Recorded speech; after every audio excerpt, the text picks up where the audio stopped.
तर रात्रीपासून रत्नागिरी जिल्ह्यात मुसळधार पाऊस सुरू आहे। पावसामुळे नद्यांच्या पाणी पातळीत वाढ झाली आहे। रत्नागिरीतील अर्जुना धरण हे 100% भरलेलं आहे, तर पुढील 2 दिवस कोकणात अतिवृष्टीचा इशारा देण्यात आलाय।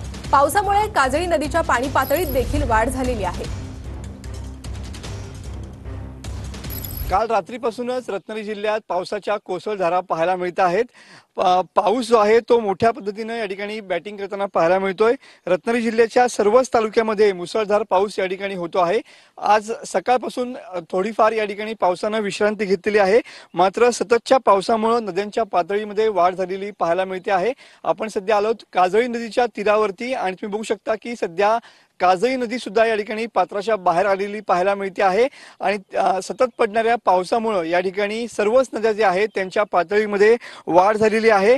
अर्जुना धरण सुद्धा या ठिकाणी 100% रात्री भरलेलं पाहायला मिळतंय। आज आणि उद्या अशाच प्रकारे मुसळधार पाऊस पडेल असा अंदाज हवामान खात्याने व्यक्त केलेला पाहायला मिळतोय आणि त्याचमुळे काजळी, अर्जुना, वाशिष्ठी, जगबुडी अशा सारख्या नद्यांच्या पातळीमध्ये वाढ झालेली पाहायला मिळते आणि या नद्या सध्या पात्राच्या बाहेर आलेल्या पाहायला मिळतात। त्यामुळे या नदीपात्राचं पाणी जे आहे ते जवळपासच्या शेतामध्ये घुसलेलं पाहायला मिळते आणि त्यामुळे भात शेतीचं सुद्धा मोठं नुकसान या ठिकाणी होताना पाहायला मिळते। मात्र पुढचे 48 तास हे खऱ्या अर्थानं कोकणासाठी हे पावसाचे असणार आहेत।